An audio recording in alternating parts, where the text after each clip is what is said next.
sectors, one of which is the Marie Center, and that's where this webinar is originating from. Our goal, our mission, next slide please. I want to just show you, this slide shows you our goals and our missions, and the next slide I want to show you where our regional centers are.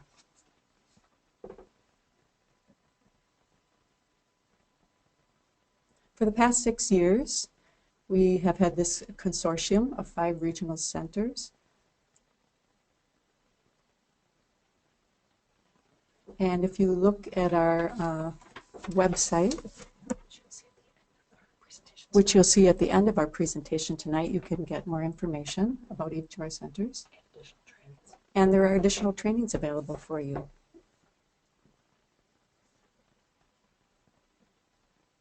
So let's go ahead and get started. I'd like to introduce Dr. Robyn Dean. Thank you so much for joining us, and we look forward to seeing the information that you have to share with us this evening.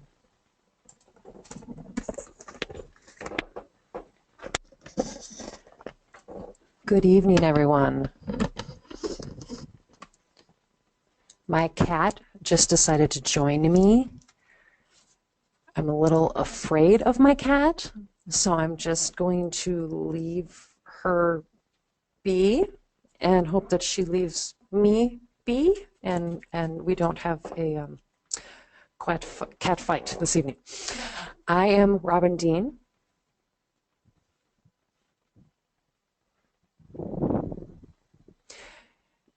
This evening we will be focusing a little bit on my PhD data. Oh, next slide, please.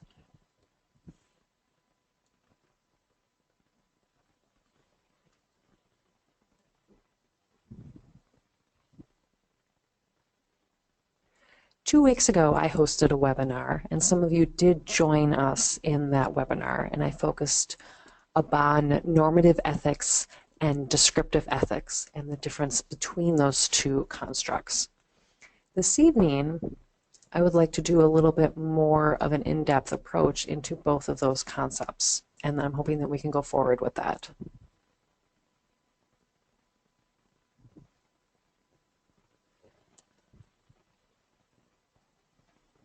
Can you click once more on the slide? Thank you.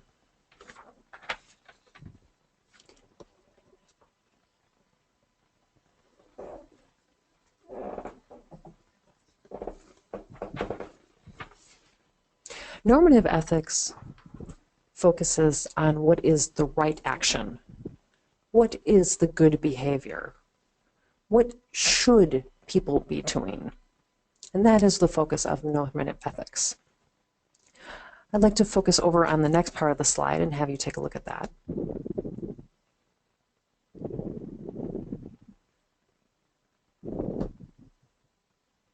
Descriptive ethics focuses on the action or behavior. What do people are actually doing? It is not focused on the judgment of right and wrong or labeling things as good or bad. It just simply describes what the individual is doing. Okay, next slide, please, Carrie.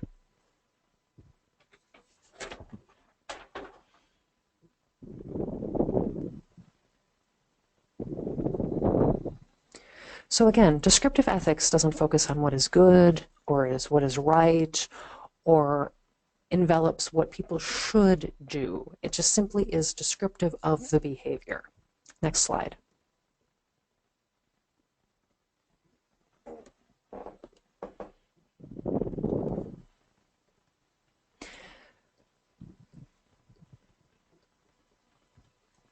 So descriptive ethics discovers or explains the behavior, often using metaphorical language.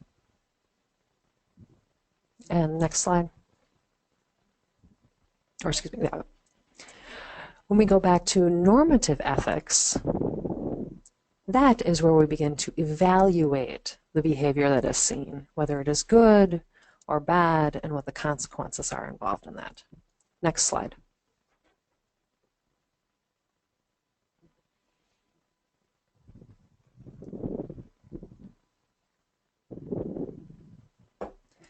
The profession of sign language interpreting often overlaps the two versions of ethics and speaks about them in the same way. And often it can become very confusing. And that's not something that we need to do. And I'm not saying that descriptive ethics or normative ethics are good or bad. It's just we have to notice that they are separate entities. And then when you describe them or when you put them together, we talked about confusion of understanding. Again, 2 weeks ago, we talked about the Code of Ethics from 1979. That Code of Ethics maintained through RID for 25 years. Although our field has changed greatly, and the metaphors that we have used over the years have changed greatly as to how we describe how we operate as interpreters. If we go back to the 1970s, we take the conduit model. That was one lens that we looked through when we start talking about how we viewed that Code of Ethics, where we're much more of a strict lens on the behavior. Then in the 1980s, the popular metaphor that was often used in the field was the communication facilitator. So that lens replaced the conduit lens and gave us a different way of approaching our Code of Ethics. And again, these metaphors were changed throughout the years. We did the bye-bye metaphor for a while, the member of the team, even the ally model, were all these different lenses that we used to look at our Code of Ethics. But in the end, I would argue that is not the best, because that Code of Ethics has maintained the same terminology and the same approach, but we have used the lenses, different lenses, to view them. And in the end, it didn't allow us any more flexibility in our work.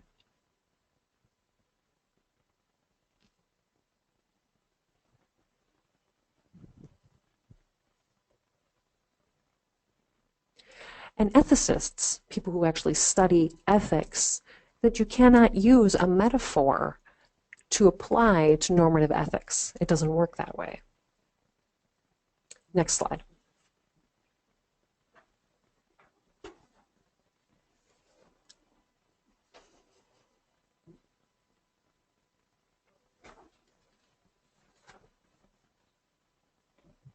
Okay. That's fine, right here. Thank you, Carrie. So you see the different metaphors that we have applied to our field throughout the years, starting in the 70s all the way through to today. These popular metaphors that we've often incorporated within our field. But how we borrow that to evaluate our work and how we behave is just not possible. Again, these are just used to describe what someone is doing. Next slide.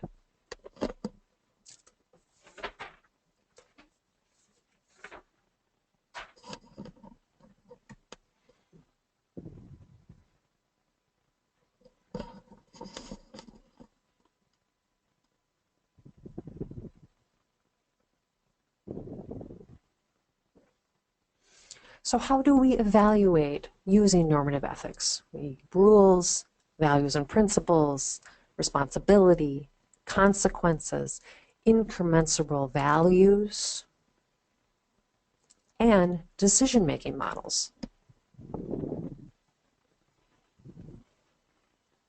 These are the constructs that we can use to evaluate people's decision-making and behavior.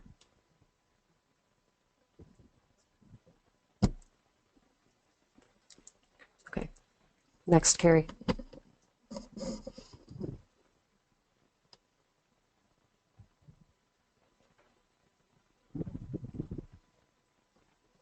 Oh, can we go back?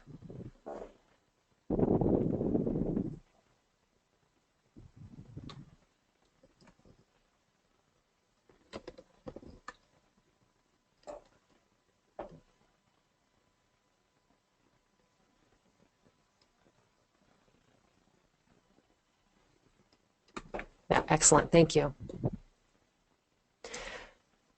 So having, again, these 5 pieces on the slide, They force us to think and to really focus on our behavior and focusing on that specific behavior and where does it fit? Does it follow the rules? Is it violating some kind of rule? Or is it following, is there a value or a principle that is being applied by that behavior? And if it's not, go down, what are the consequences to each behavior? So we can take that behavior and apply each of these evaluational tools of normative ethics to it. But it requires us to think and process through that. It's not easy.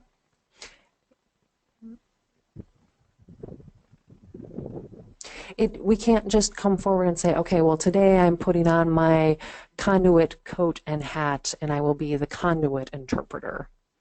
And then make the next decision and say, well, now I have put on my ally coat, and I am an ally to the individuals within this session. That's not how you can evaluate your work.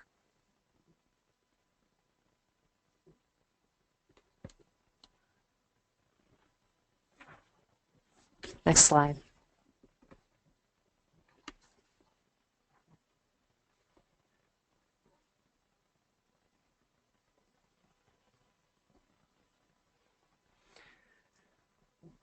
Another part of normative ethics is decision-making models. Myself and Dr. Pollard, much of our work within the demand control schema has this kind of work. That is one of the models that is available. But it is not special from any other decision-making model that is out there in other professions. They all follow a pattern. Obviously, the first focus is what is the problem or the issue, or in our terminology using DCS, we use the demand. What are those demands of the particular situation?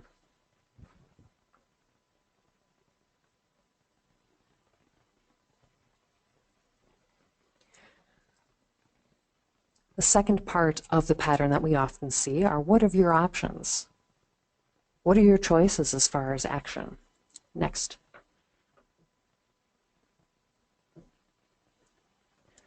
Once you have those options in mind, visualizing the consequences of each of those options for you. That way you can take them apart and compare and contrast what would be the consequences of each action. Once you have evaluated that, you can act accordingly.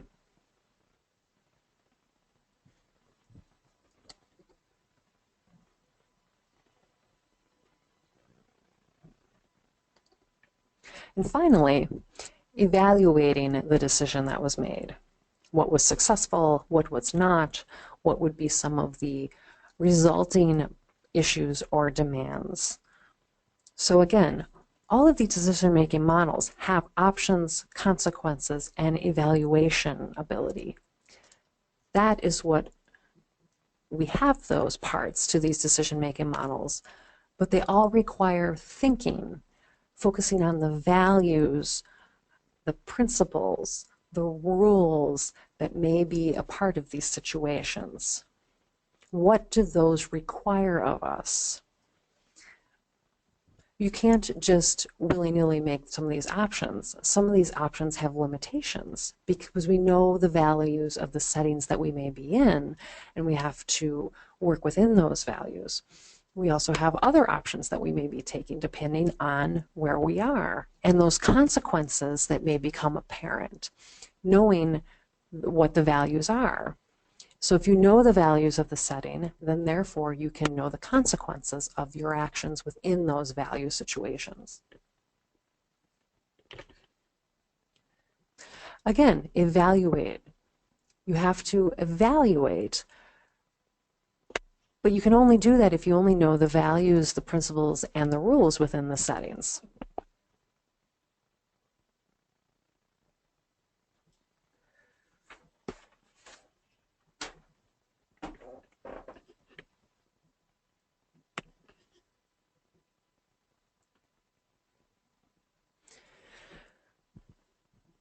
So we know that the field of interpreting has values.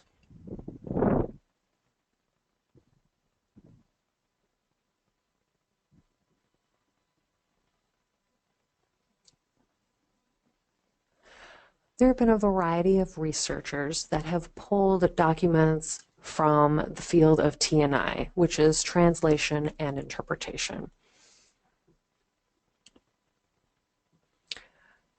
So the researchers have pulled from all of the codes of ethics, code of professional conduct, etc., from not only American Sign Language interpreters, but conference interpreters, etc., internationally. They've taken these, compared them, and looked for the overlaps. And they've seen quite a bit.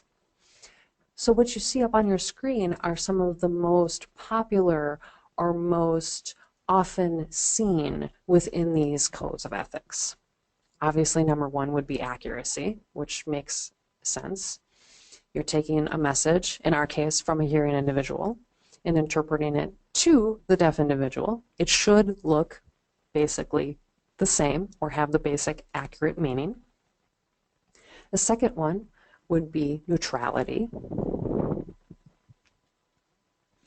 Unfortunately, people don't have a firm grasp of what the concept of neutrality means. If you watch some of the blogs or the vlogs online, often you see about the concept of not having an emotion or not having any kind of emotional expression, and that's not what neutrality means. Neutrality has a very simple meaning. As an interpreter, you do not have any investment in the outcome of this particular event. It means the decisions that are being made as the interpreter do not benefit you in any way. Emotions or involvement, that's not the concept of neutrality.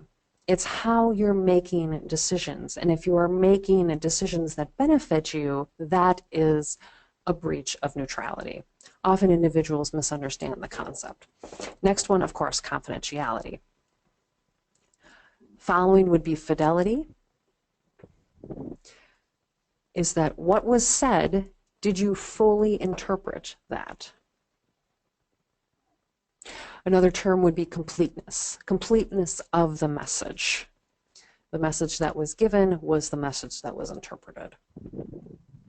These last two, as far as respect for professional colleagues, professionalism, what those could actually mean are often up to individuals' interpretation. But again, they show up multiple times in a wide variety of code of ethics and code of professional conducts. Next slide.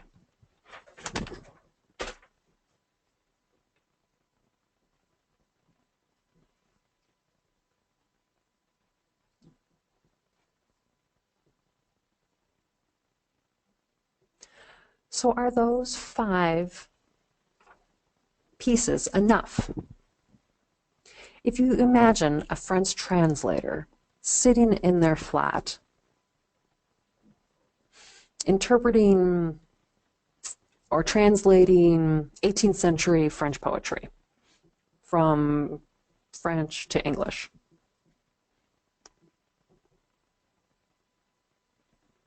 And they're following these frequently cited values that we just mentioned in the previous slide. But is that enough for what we do as interpreters when we are in an environment where there's actually individuals, when we are in such educational settings, medical settings, places where there are actually people? Do these values actually encompass what all of us use? I would say message transfer, definitely we incorporate that. Accuracy, completeness of message, confidentiality, neutrality, yes, I believe that would be appropriate, and that we and that French translator do have those things in common. And they focus on his work, but do we as social beings and social interpreters in environments with people, does that incorporate all those values that we need? Or do we need more values to be making our decisions with as we interact with people, as we interact with actual changing situations rather than a frozen text of a book?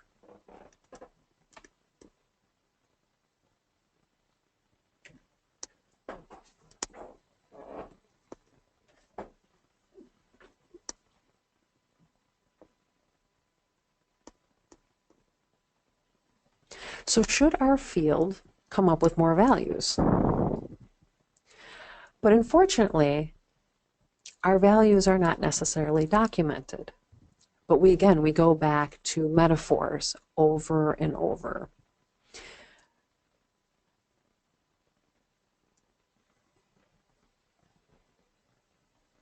And we have these multitudes of metaphors that we use to apply our work.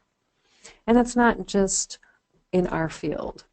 You can read articles from a wide variety of translators, translating professions, and throughout internationally, and you'll see a wide variety of these metaphors that they use, that not only American Sign Language interpreters use.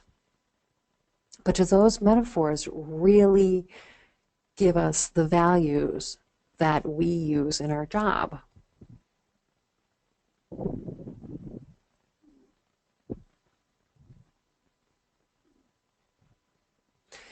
So we have sociologists and social linguists who study interpreting behavior and document what they see us work. But can that information that is seen and studied really be applied with normative ethics? But if you pull out from those behaviors and from those metaphors that we see, we do see the values become apparent.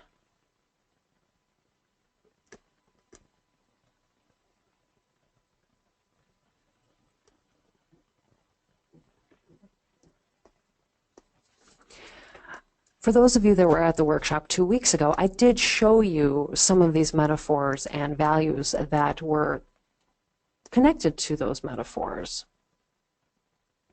If we look at some of the translation values, I will bring those back up again. If you could swing the rest of the points down on the PowerPoint, please.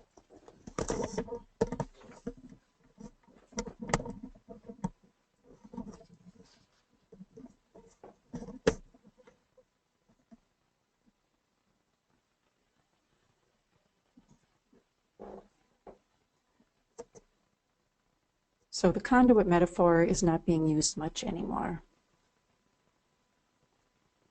Actually, we do use it, but as a metaphor, we've kind of thrown that one out. We still see the behaviors, but we've thrown the metaphor out. The values behind it, in my opinion, what I would propose, are descriptive. The conduit metaphor itself is taken from descriptive ethics, but I would say the values behind it are to honor the autonomy and agency and self-determinancy of the deaf person. Let them think for themselves. Don't influence their behavior. Respect their self-determinancy. And we see many different professions having this value as a part of their belief system. But you don't hear other professions talking about being a conduit. You do hear them talk about allowing people their independence, making their own decisions. This we frequently hear, and that is often in their code of ethics. But the metaphor of conduit we do not see as much. Oh, if we could back up one. Great. Next, we see team member.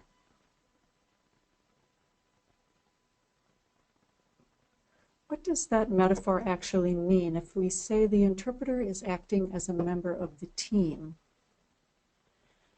An ethicist might look at that and decide that whatever the setting is, the environment, the interpreter is attempting to follow the overall values within the system and take those values into consideration when they are making their decisions. So if a person is in an educational setting, a mental health setting, a medical setting, for example, in a medical setting, one of the values a medical setting might hold would be informed consent.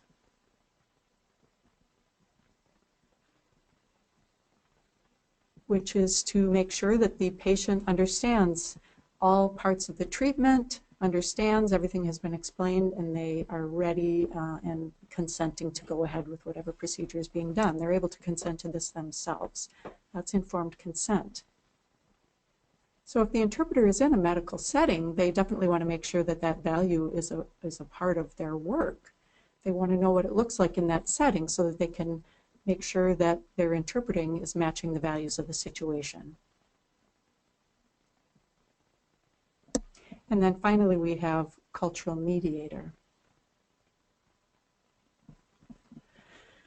And the value behind the cultural mediation metaphor could be taking a message and being able to unpack the cultural information in that message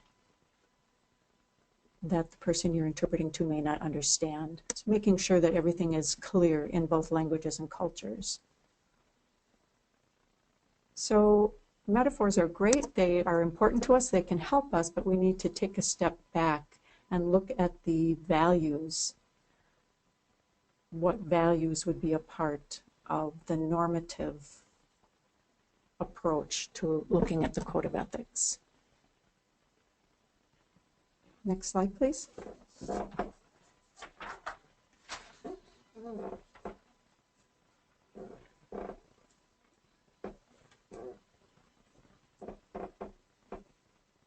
And one more click.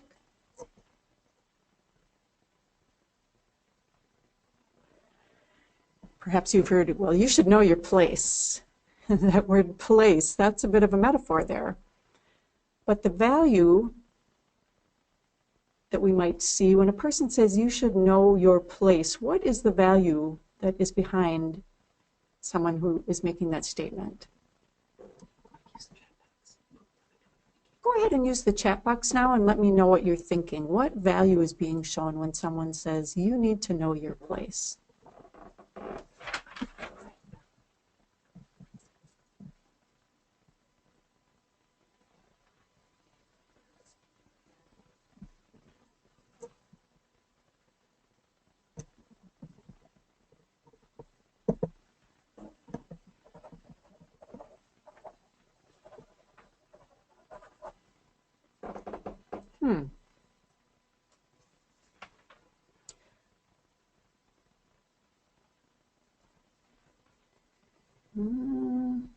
Just looking through your answers here. Okay, I see a couple things that I like.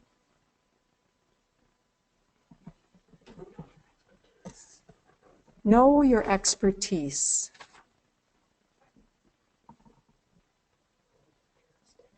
Know your jurisdiction. Know when you're on your turf and when you're on someone else's turf. So if you see someone who is in their role or who is overstepping their role, that's really a metaphor, and we have to try and figure out the value behind that metaphor. So I like to think of this in two parts. You have to know your area of expertise, yes. Because many of us do have areas that we're more familiar with, that we may have areas of expertise that other interpreters don't have. And I may have more knowledge about how to behave, the values of a certain situation.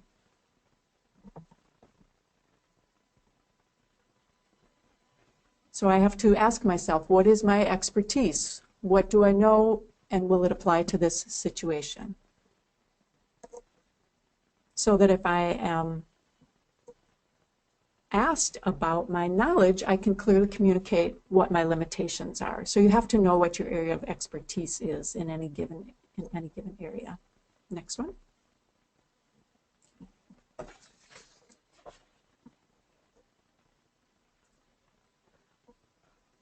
What are the boundaries? We talk about boundaries a lot. That is also a metaphor, and it's not entirely helpful by itself. So what are the values behind talking about boundaries? What is the normative concept that will help you to understand the word boundaries? What does a person mean when they use that phrase?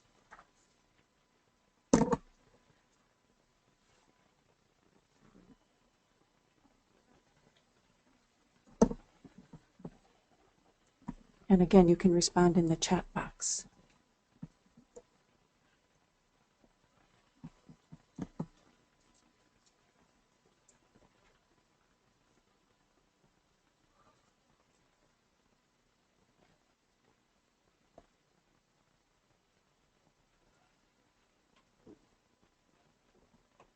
And I'll remind you again to please try and avoid the word role.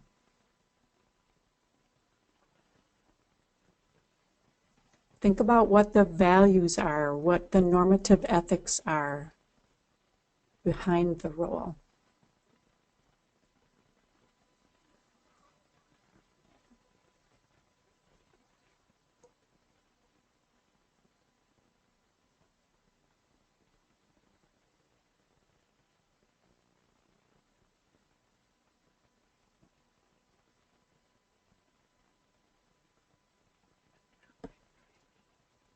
Ellen Riley, what you had recently said, when I am causing harm, I like that one. In my opinion, when we talk about what boundaries mean, we're talking about what are the consequences of your decision, and it's that simple.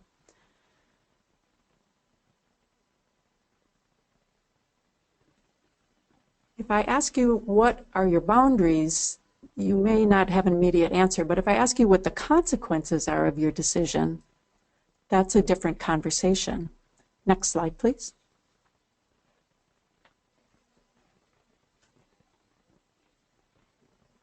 Now, have you heard this last one? Well, I'm a human first. Well, of course you're a human, you're a person. So are teachers, doctors, lawyers, and people in other professions. We're all humans, right?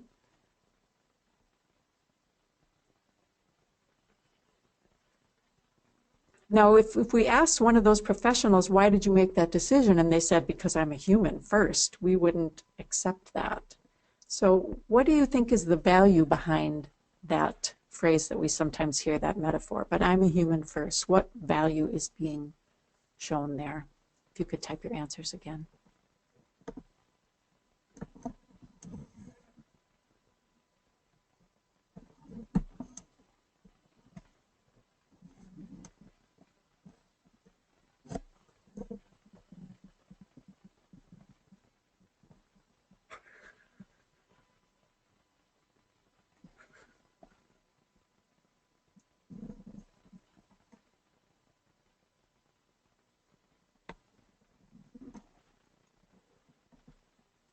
Kara McGee.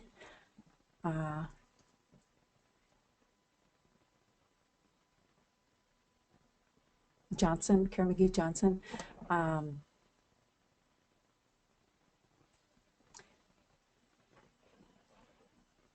Said compassion. I would agree strongly with that, yes. If you say, I make a decision because I have a certain feeling, I'm not sure I agree with that. I mean, do you think about if you want your doctor to make decisions based on their feelings? Now, perhaps intuition, we could use that word. But emotion, feelings, I would say no. Now, various professions do have that value.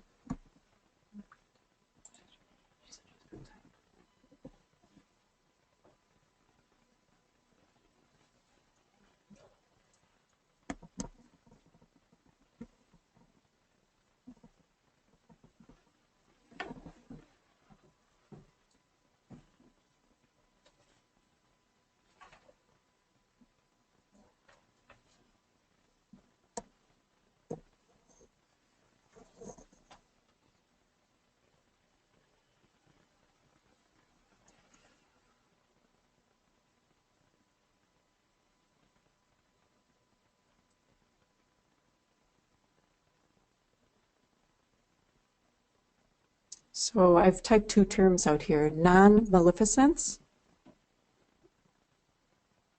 do no harm.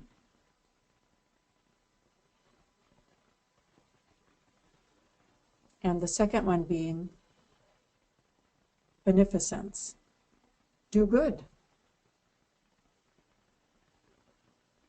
Many professionals have these two values as part of their code of ethics. So if you make a decision based on these two, either of these two concepts, constructs, not because of feelings, but if you make your decision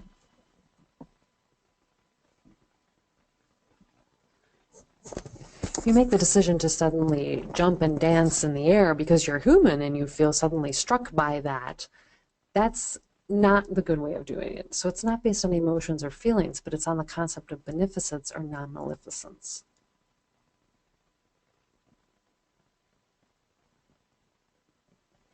So I'm watching some of these chats come through, and I'm seeing how many more metaphors that individuals are using, and I'm seeing them repeated throughout. And again, let's go back to a metaphor to describe a metaphor. It's not something that can show the values behind it. And again, our field has never spoken in values or in normative ethics. We've spoken often about metaphors, and those metaphors are constantly being revised or reapproached based on how our field is focusing and some of the values that are behind them. And I see the values that you're trying to express. Next slide, please.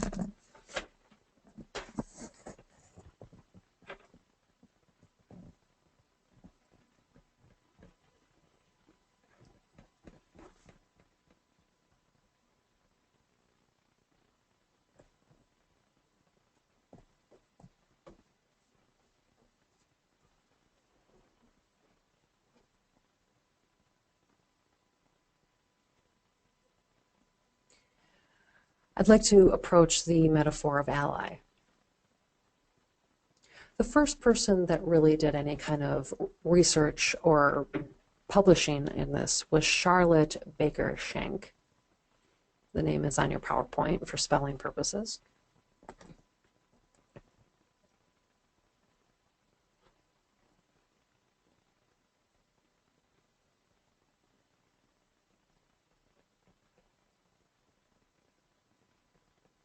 Her first article was really published in 1991. And if you go in and you read through the ally and focus on some of the values that are focused within that metaphor, often some of them are just basic respect or deference,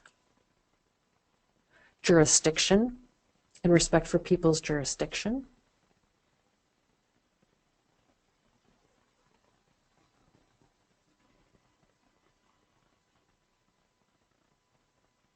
Okay.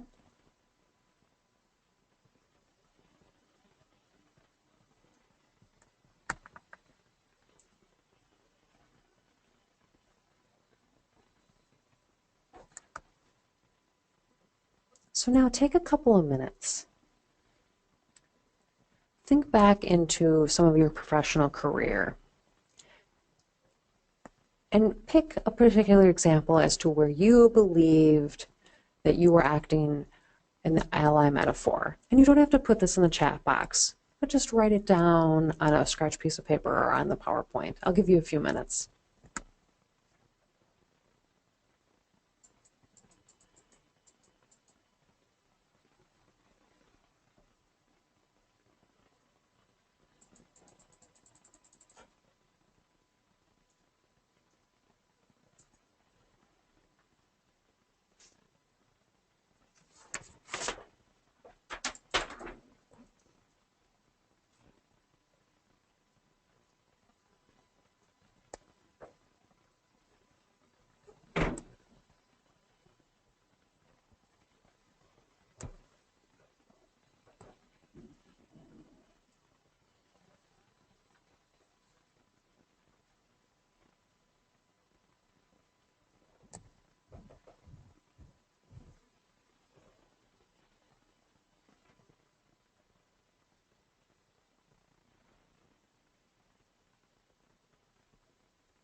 So have you thought of some examples? Next slide.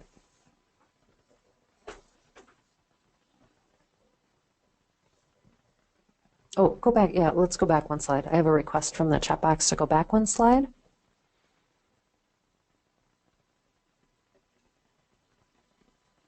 Yeah, there we go. Thank you.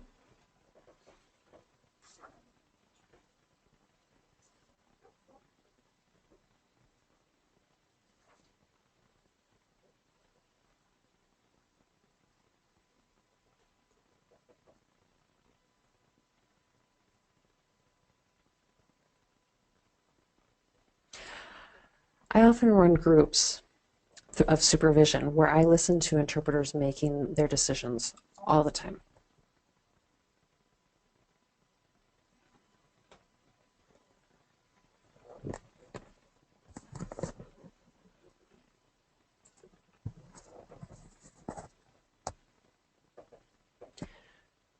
And often they will compare what an ally is by doing such and such and such and such. And I thought, well, the value is already there within the situation that you're working in. Where you're working is not unique. And what you're doing as the interpreter is not unique in that particular environment.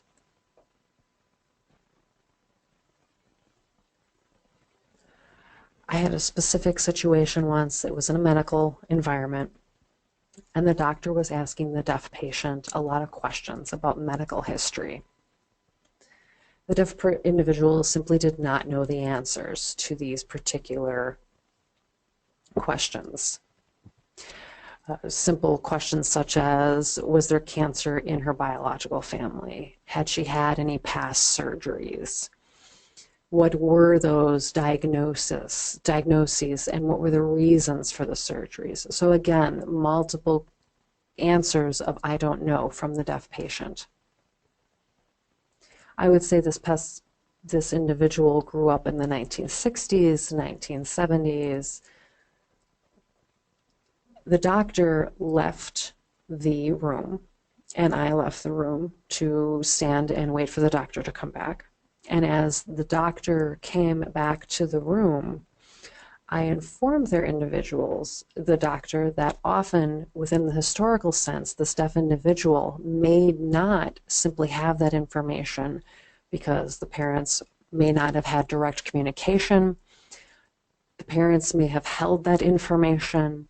The parents may have communicated directly with their pediatric doctor without including the deaf patient when they were young. Now, maybe that would have been labeled with the metaphor of ally as we're talking about descriptive ethics. But when you focus on normative ethics and focusing on the value of the medical setting and do no harm, it is a way of approaching why this individual would not know all of this information, but it's still critical information for the doctor to be aware of. But labeling things within the descriptive terminology may not have been the best approach, but letting the doctor know would allow them to have more information about how to diagnose and how to treat this particular patient. Just informing them of those cultural aspects that the doctor might not have been aware of, given his lack of exposure to deaf culture or deaf individuals growing up in the 60s and 70s, etc. So that is just simple one example of how you put the values of the setting in play within our work as interpreting. And that value is not something that is unique within our profession.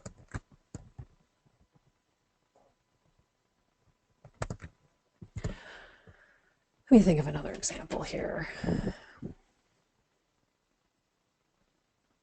Imagine you're in a social setting and they want to play some kind of icebreaker game. There's two individuals that have to compete. You hear the word, and then they have to run up to the board and write something related to that word. But let's say one of those individuals is a deaf individual. I, as the interpreter, need to have that word in advance so that my lag time doesn't affect the deaf individual's ability to play with the game. So often I would have to go to the coordinator and say, you need to tell me the word ahead of time so that the goal of the game is not compromised. That's not necessarily acting as a quote-unquote metaphorical ally, but that is putting the values of that setting and the values of that game at a higher priority, making sure that the priority is there for the deaf individual to be able to participate in that social event. So again, often individuals may look at that and that action as saying, oh, that's being an ally to the deaf person. But in reality, it's focusing on the value of that setting and the value of that particular situation, and letting the individuals in that environment know that their value may be forfeited based on how an interpreter works and how just the fact that lag time has an effect on how language comes up. The challenge comes in is that the situations are not often unique.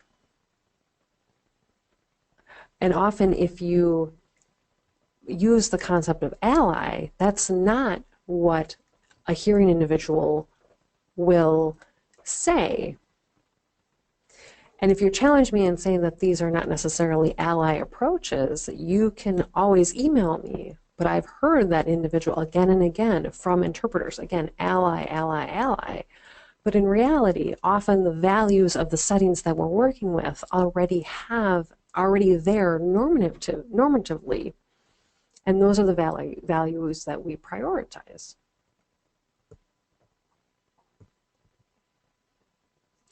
One of the authors with Street Leverage wrote an article about social justice.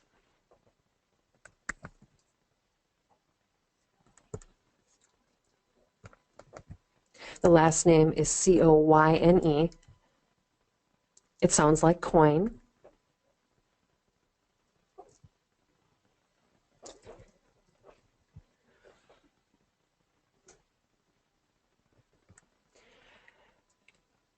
His article and his vlog was about social justice. And if you look at you will see some of the questions in some of the comments below that is still there. Does social justice beat or trump the goal of the setting or the goal in the environment? And I said, where would an example be of that? And I did not receive an example back, because most institutions that we work in, most environments that we work in, public service, human services, their values are based on do no harm and are based on justice. That is what they do. Oftentimes we as interpreters may have to let them know that their values are being compromised based on the uniqueness of the population that they're working with at that particular time. But that might be something they're simply not aware of. But myself as an interpreter, if I'm noticing that people, when you approach them in that way, often respond very well. And I will have more examples later. Let's move on.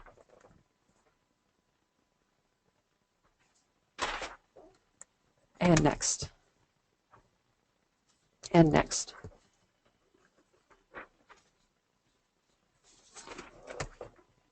Oh, and can we go back one?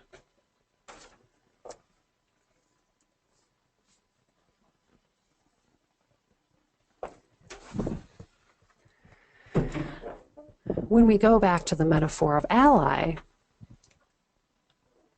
and look at the meaning behind that term and really break it down to the core meaning, there often means that there would need to be an adversary in order to be an ally.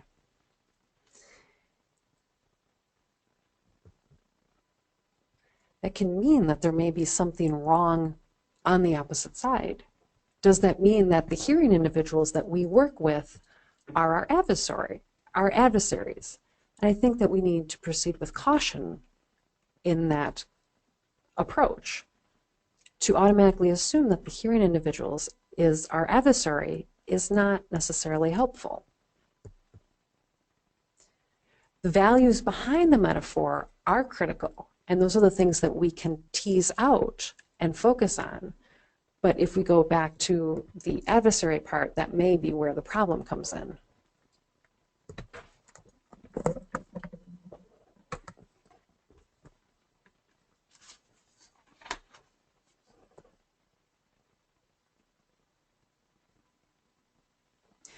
Member of the team. Are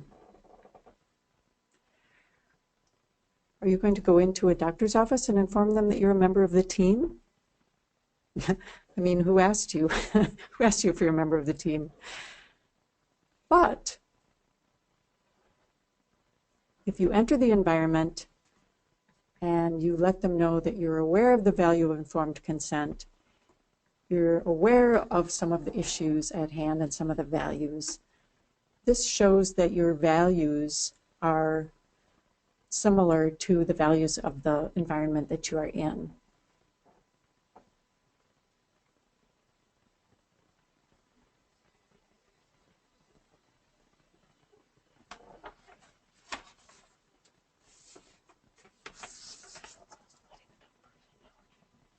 And so it's important to also let the deaf person know as well.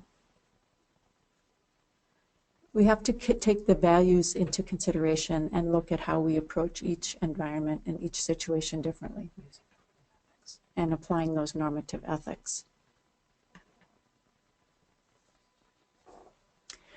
And this next slide is just for your consideration.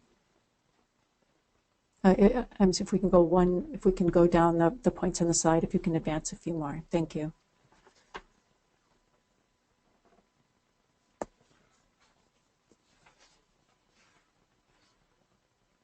So these are just for your consideration. And then next.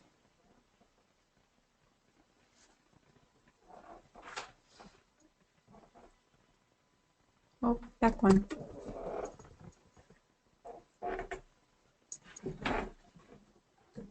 Okay.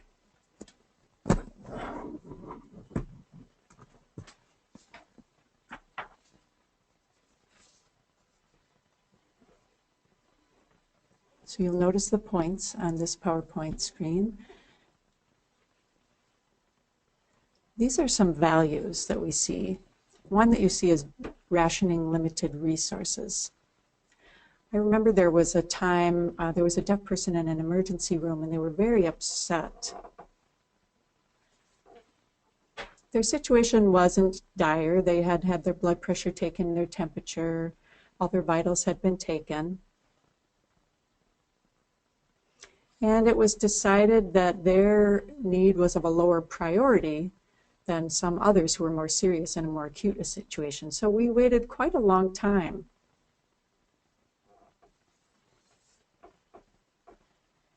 And the deaf person voiced concern about why they had to wait such a long time, and they felt it was perhaps due to discrimination, and that deaf people always have to face this kind of a situation of being asked to wait. But in fact, the reason they were asked to wait is because of the value of rationing limited resources. They had to look at who was most seriously in need, and take care of those folks first. We all face limited resources, and so in those environments we have to pick and choose who we are going to address first.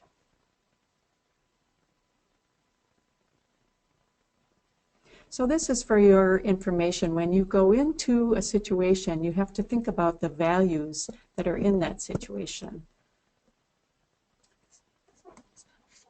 This is not a full list, but these are some things that would be important for you to think about in the area of healthcare.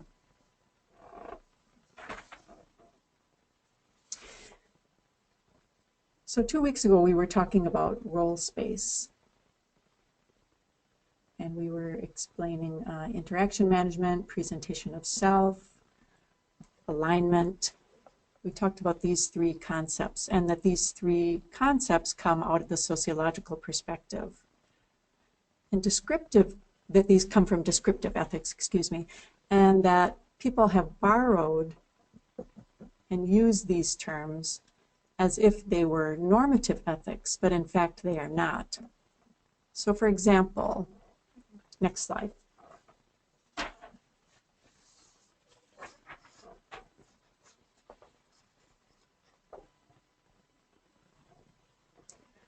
This first bullet point, should I align myself with the clinician? The word should be a clue to you right away that this is normative. But align is not a value, it's descriptive of a behavior. So you really can't say this. A sociologist might say, what's the behavior? But the ethicist is going to ask you to evaluate the behavior. Next.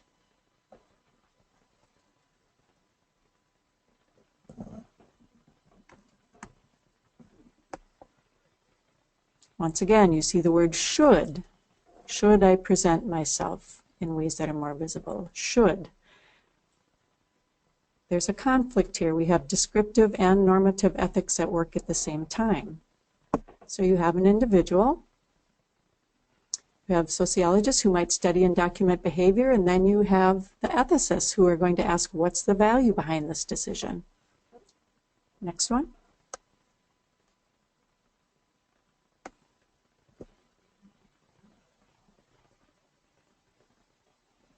Should I manage communication more actively? Communication management is not a value. Sociologists would say, sure, you have the behavior of managing communication, but ethicists would ask what the value was that was prioritized. Next.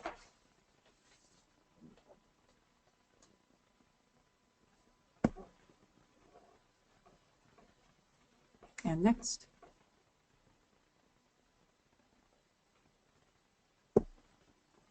Okay.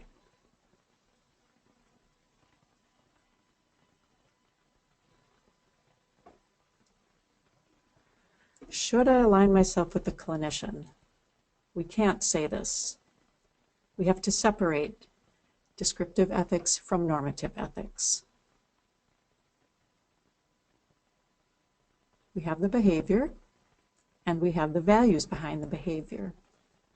So we have to look at what values are being prioritized and what values are being forfeited, which are considered more important. We have to weigh and decide which is the priority in any given situation. So can we go one more click, Carrie? Thank you.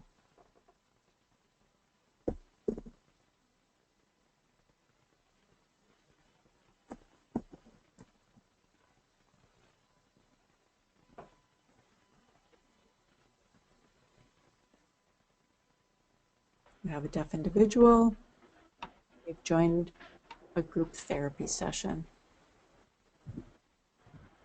And on this particular day, the topic is a relaxation technique, progressive relaxation. And therapists ask people to lie down, close their eyes, tense their muscle, and then let go. They're going to go up the body. So they're going to start at their ankle, then their calves, and progressively go up the body and release tension in their body. Now, the deaf individual is going to lie down. They're being asked to close their eyes at that point.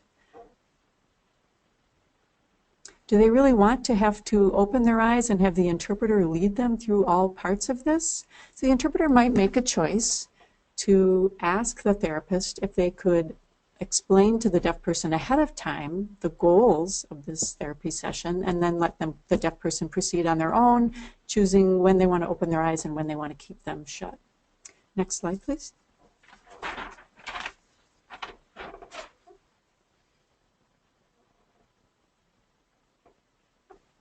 So the sociologists would explain that behavior in the following way, if we can have another click.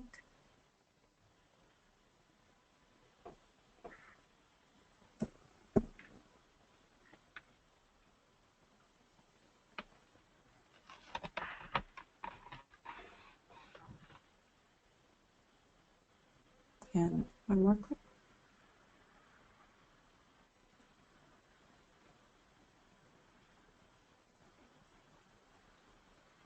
Sociologists might say that the interpreter aligned themselves with the clinician. Now, an interpreter, the way that they may talk about it would be, if we could have another click there.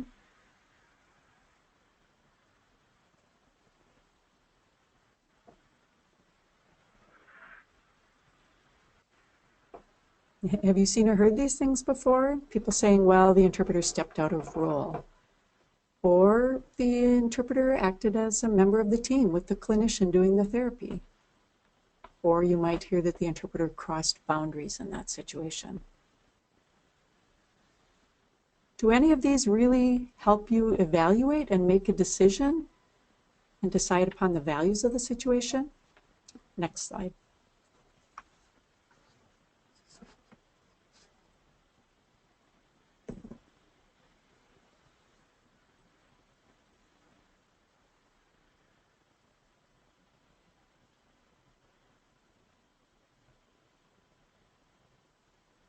So the interpreter in this situation perhaps prioritized the goal of relaxation so that the interpreter didn't have to interrupt the deaf person and tell them each time a new body part was being introduced to be relaxed.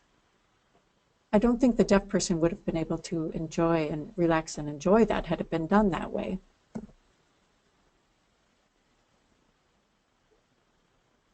So the interpreter made a decision to speak with the clinician and worked it out in advance. But they did have to then prioritize one value and forfeit another.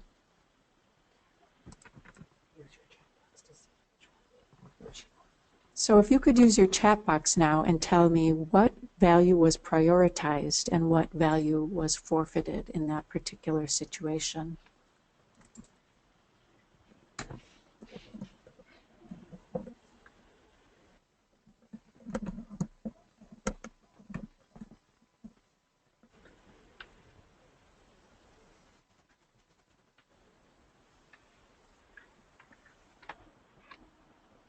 Autonomy, I'm not 100% sure, but that is certainly close to what we're going for.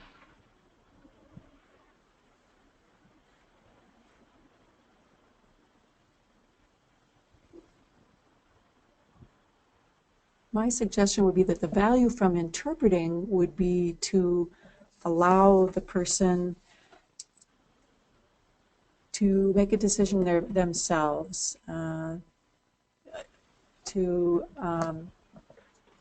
the concept of laissez-faire.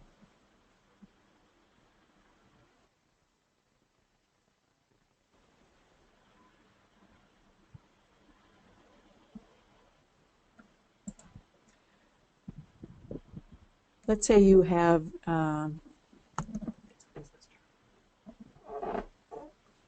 in terms of business, there is a concept of laissez-faire, and that is allowing people to make decisions for themselves. So this is prioritizing that value over others. If someone had said, empowering the deaf person,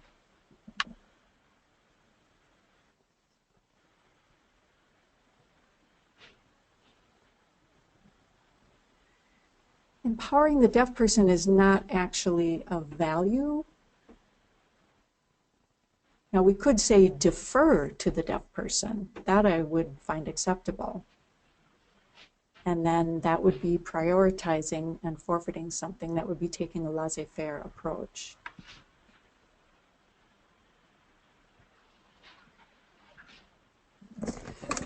And the interpreter did not necessarily defer to the deaf person, which would be the value that was forfeited.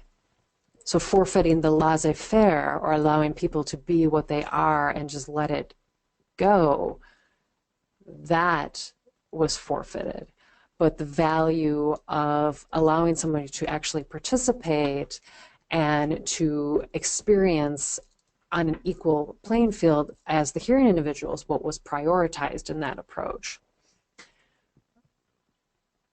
So again, you have to have the normative ethics applied and the terminology to really evaluate whether those values were approached in an appropriate way rather than using descriptive ethics. Let's go down to the next example.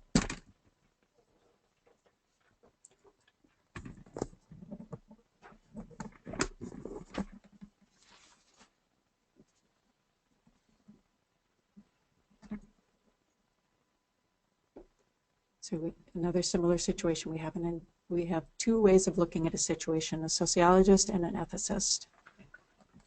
And the next click.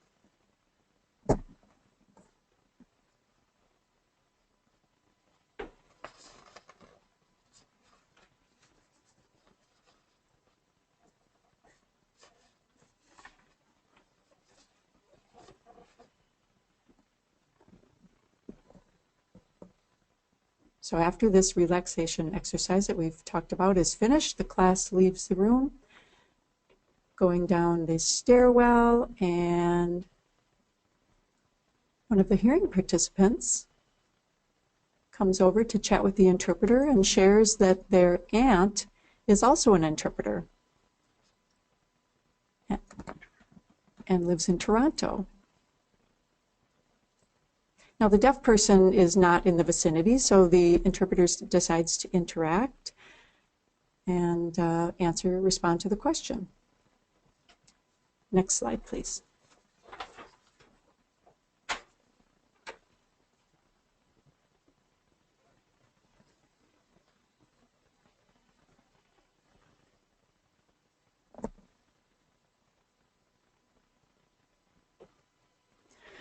The role space way of looking at it would say that there is a high presentational level for the interpreter in that scenario. Interpreters might say, I stepped out of role, I acted as a member of the team. My point here is to say all of that is fine. It's fine to have a conversation. It's fine to make that choice, but it's different than evaluating that approach. So let's look at what the ethicist might say.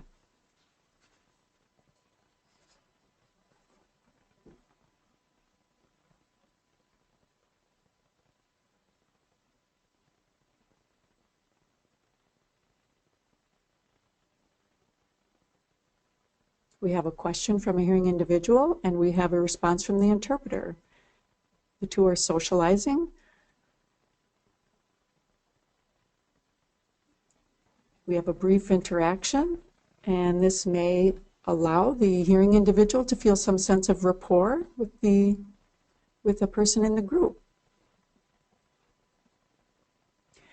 Sometimes there's an awkward feeling toward the interpreter, but this kind of interaction can help to make people feel more comfortable in a situation. So the interpreter has prioritized. You tell me, what do you think the interpreter has prioritized, and what have they forfeited in this situation?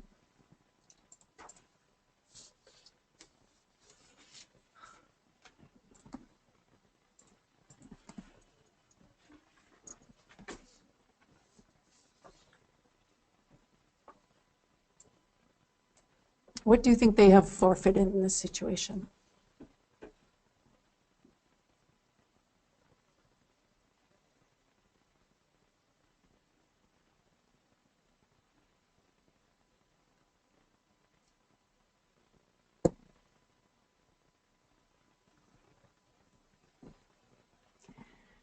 Do you notice how many people are responding using metaphors once again? Being human, talking about boundaries, disregard for the deaf person. I'm just looking through your responses here.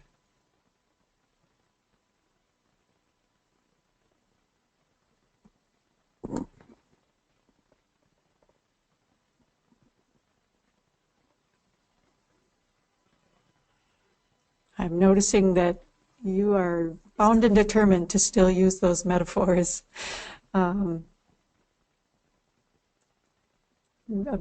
Bridging communication, relationship.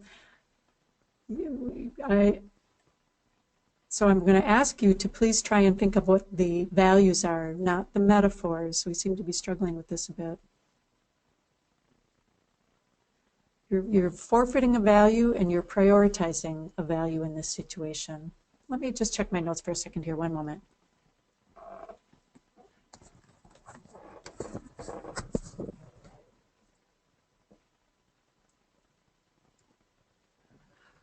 Now, again, this happened out of the purview of the deaf consumer. It's interesting. I'm scrolling through, ignoring the deaf person, but the deaf person is way far away from the interpreter. The interpreter is at quite a distance, and the hearing person approaches the interpreter.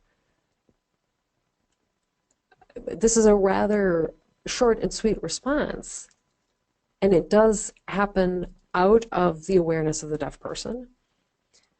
But what is the interpreter forfeiting?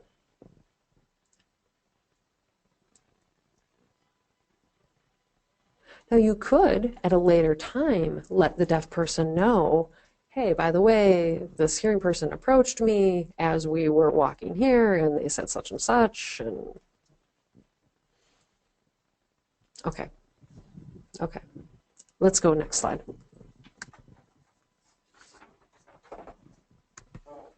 Oh, back up a little bit.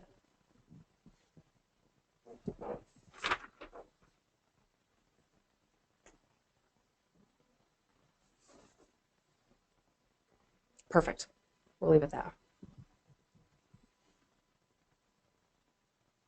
Again, managing communication.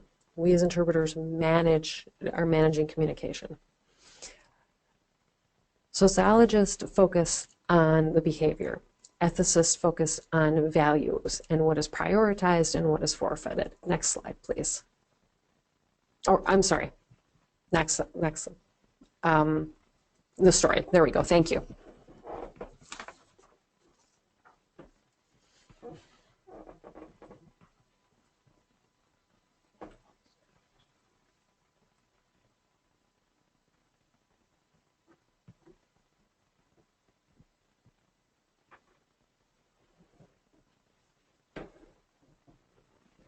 So the interpreter's read a lyric, and the therapist asks to set up the next appointment for individual therapy. And as the deaf person is writing down the time and date in her book, the therapist who's hearing starts talking at the exact same time and says that I did call the interpreting agency and they will have an interpreter for that appointment, et cetera, et cetera. The deaf person is still looking down in their book, and just as the interpreter starts to interpret, the deaf person raises their hands in order to ask for an interpreter.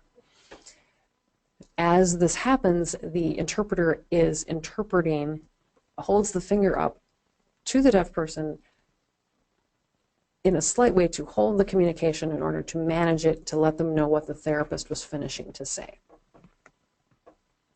And next down.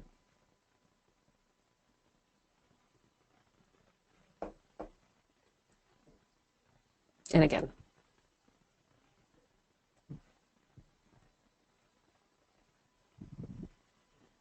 Good.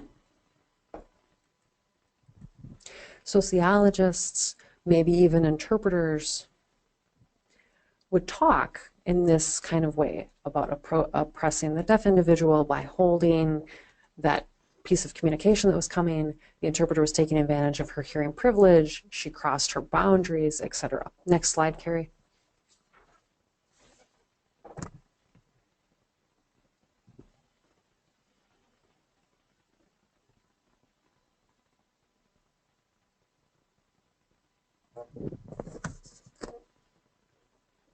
There we go.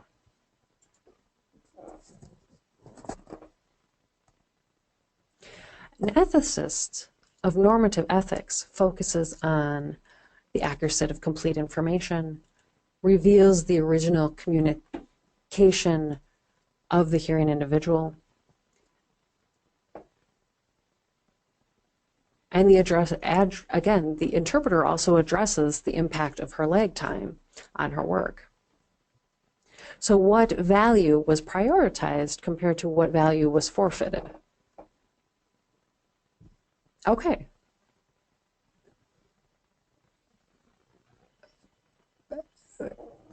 Rivka? Okay, no, that's fine. That's one. It forfeited the opportunity to create more awareness of visual communication. I also think we use that terminology in real time. the interpreter delayed the real time of how the communication happened.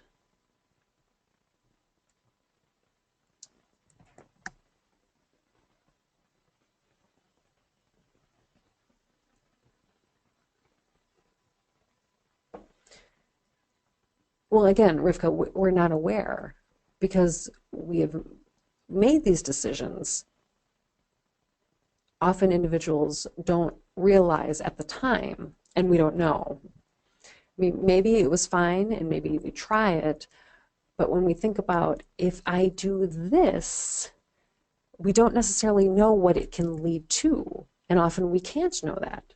Maybe we can try and go ahead, but we don't know exactly the expectations. We don't know exactly what they were looking at. Maybe they were unable to follow, so we don't know. But again, thinking, if we back up and that you didn't allow communication to happen necessarily in real time, and we do that a lot for hearing people and deaf people. We don't necessarily allow real-time education, and it's something that real-time communication because it's something that is forfeited based on how we operate. Okay, next slide, please.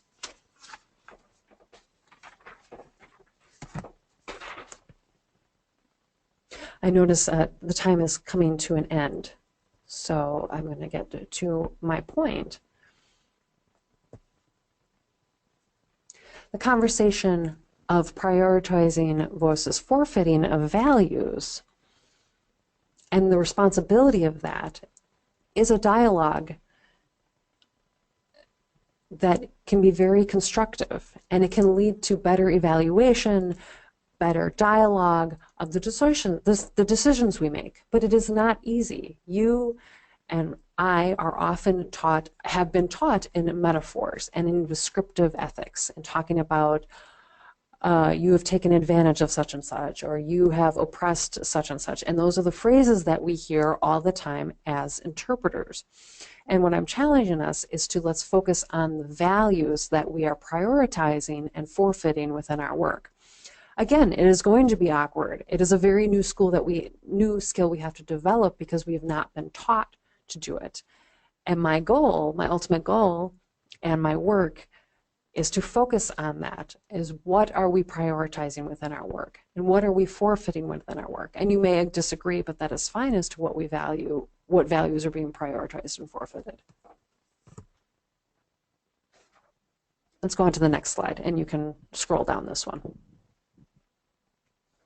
No, next. Okay.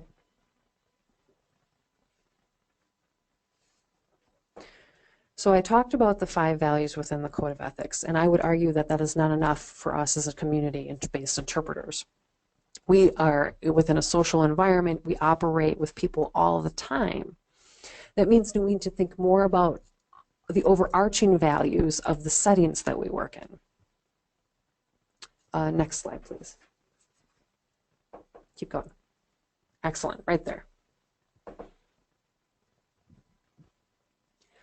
I am proposing that we add more values to the list that we had. And these 4 are the ones that we have, and they would be the foundation of all service professions.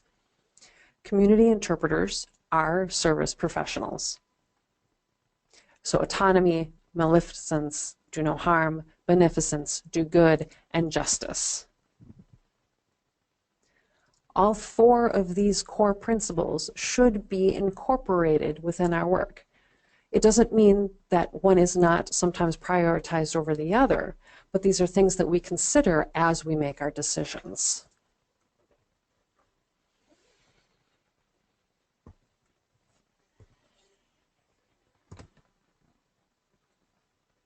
Again, my time is coming very short. Let's go to the next slide. It's a better one.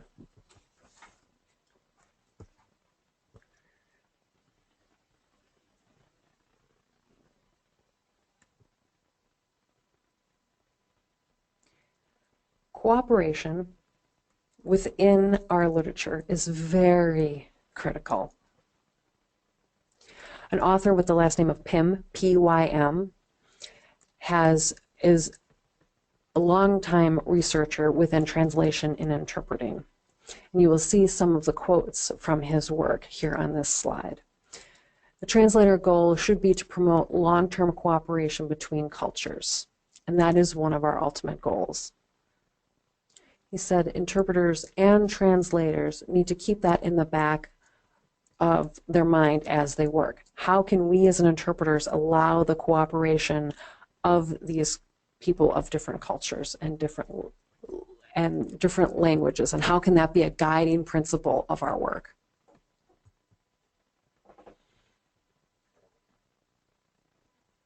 Oh, go back. Justice reasoning, which is the work of James Rest and Lawrence Kohlberg, is that the ultimate goal should be cooperation is ethically most advanced. Let me back up a minute. Oh, stay on the slide. Myself, Robyn, is going to back up. Sorry.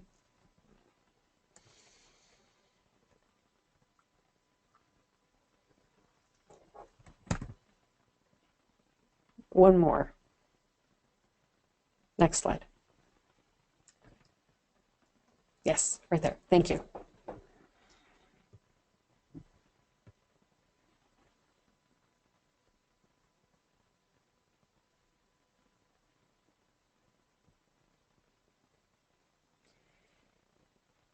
If you want to convince someone that your decision is best, you have to base it and root it in the cooperation of all parties. That the individual's values, both or multiple values, are being overlapped within the decision that you are making, within its group or its profession or its family, that their values are being overlapped within the decision that is focused in that cooperation. So if you can maintain what those values are, and again, theorists and researchers, is that how can you defend those decisions is that when these groups or these individuals' values are overlapped within that decision that's made. Go ahead and go one more, Kara. Keep going to the 3. There you go. If you see Dean 2014, Dean 2014, and Dean 2015, these are all from the articles that I've written and published talking about the barriers that we have to collaboration and that how we can work in these collaborative fashions. So if you'd like to read more about my research, they are available. You can email me. I'm more than willing to send you my articles, my dissertation. I'm more than happy to send that as well. Oh, back up. Yeah. So as we close this evening, I would like to show you a prototype or maybe a working document of a values-based code of ethics. Dennis Coakley in 2000 wrote an article, and that particular article, if you get to the very end, has a proposed code of ethics that what something could look like. It was something that was just thrown out as a prototype of what we could work with, and this does include a lot of what we've been talking about this evening.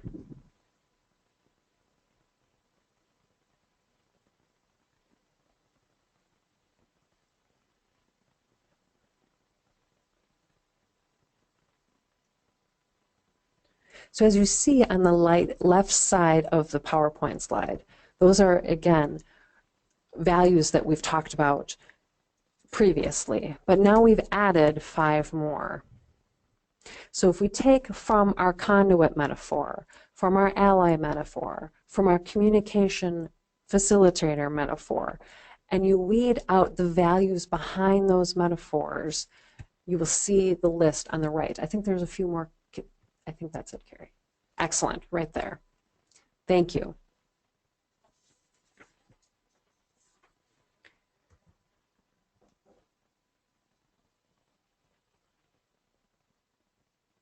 So we have the service-based profession values on top of the values that we have weeded out of our metaphors. And these are the things that can be incorporated into our work. Sometimes we have incommensurable values, but again, this is the process that we can work through as professionals. I do have a slide with my email and my website. Can we put that up, please, Carrie? Email me if you have questions, or you want to talk more about this topic, or if you would like any of my publications or any of some of the references that I used. I do have a chapter that will soon be published that is based on the work from 2 weeks ago and this evening. That should be published very shortly. I do have a pre-copy, so let me know and I can forward that to you as well. Thank you all. Appreciate it. I think I don't really have enough time for questions. I'm sorry. Amy?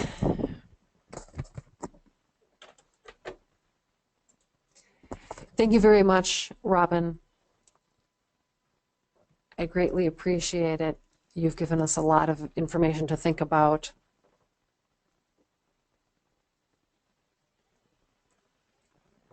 I would also like to thank Carrie Woodworth and all our wonderful team members that have done our technology and done all the setup behind the scenes. Thanking the interpreters tonight, Kate Block and Peggy Weaver, and also our captionist from Texas Captioning. We appreciate you all. Next slide. Again, you will get an email with the evaluation form on it. Follow that process and it should guide you through the CEU form. If you are in a group, please make sure you sign your name to the document that was sent and send it back to the email that was enclosed. Next slide.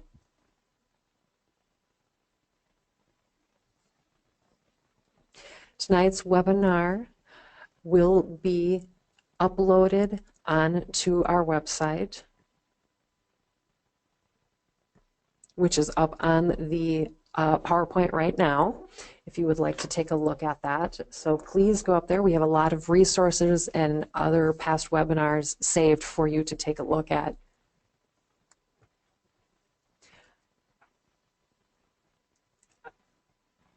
Again, we thank Dr. Dean for your time and for your valuable information.